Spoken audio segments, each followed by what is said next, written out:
Bonjour,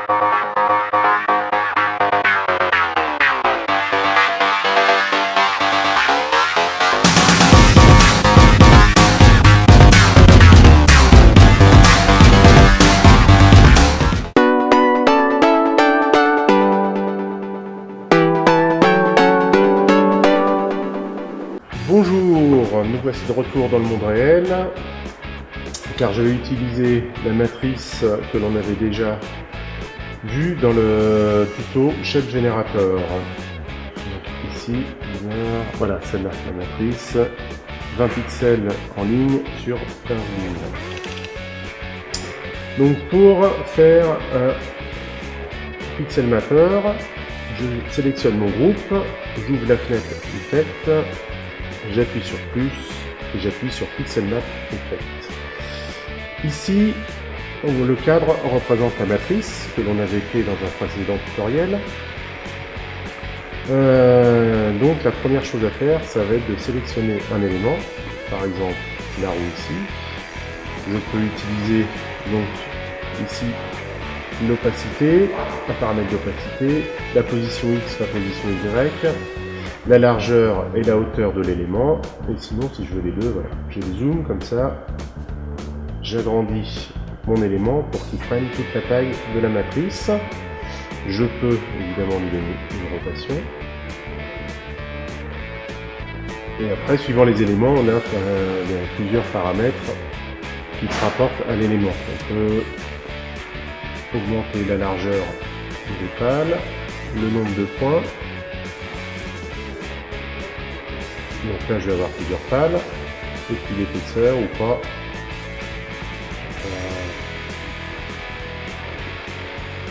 Donc ici, on va revenir à cette pale avec deux doigts un peu plus épais. Donc quand on a un peu de mal comme moi, comme ça, on peut cliquer sur la case ici. Là. Et après, tourner la molette. Par exemple ici, on va border, et point, on va faire 4 points. Donc, par exemple comme ça. Ici après on va rajouter une rotation, donc toujours plus, onglet animation, et on tourne. Donc ça c'est très simple, on peut rajouter ensuite des effets, il n'y a pas de souci. Donc soit un effet de dégradé ici.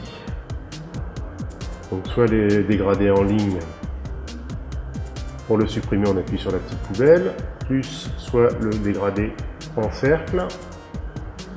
Et après on peut jouer évidemment avec tous les paramètres pour augmenter le dégradé, soit du centre, soit vers l'extérieur. Donc voilà. J'ai la première application. La deuxième application, c'est faire par exemple de l'écriture. Donc je resélectionne mon groupe, j'ouvre ma fenêtre, plus, Pixel Mapper Effect,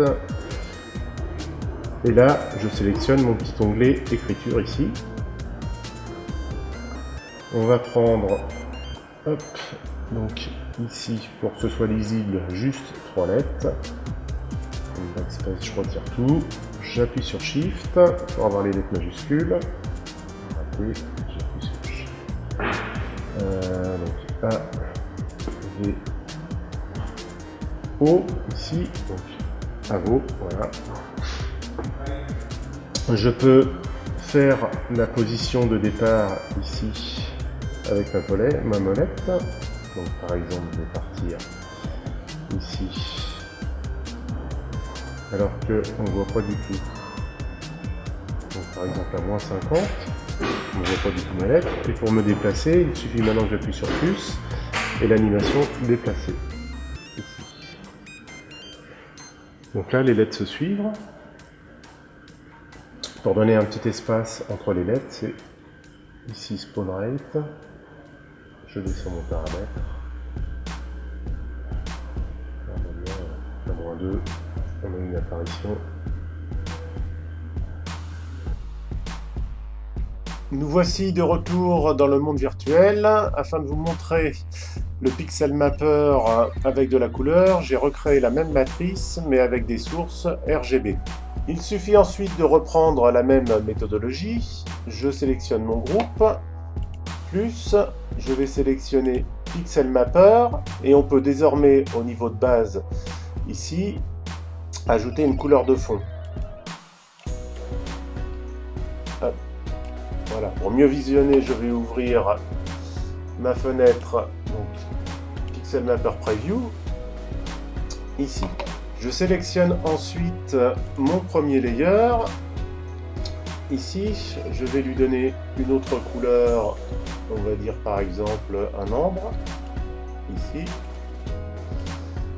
ambre tout en haut, donc la saturation. Je vais choisir un élément ici, je l'adapte à la taille de la matrice et je mets une rotation. Je peux également cliquer sur le layer numéro 2, plus ajouter un deuxième élément. Donc, par exemple, je reprends ma croix, ici. Je la remets à la taille de la matrice. Je lui rajoute une rotation et je peux la faire tourner dans le sens opposé en mettant le start à full et le end à 0. On peut, si on veut, changer la couleur du layer numéro 2, par exemple en vert, et on obtient un bel effet psychédélique. Je vous remercie d'avoir suivi ce tutoriel. On se retrouve très vite. En attendant, rendez-vous sur le Facebook Avolife. Merci, à très bientôt.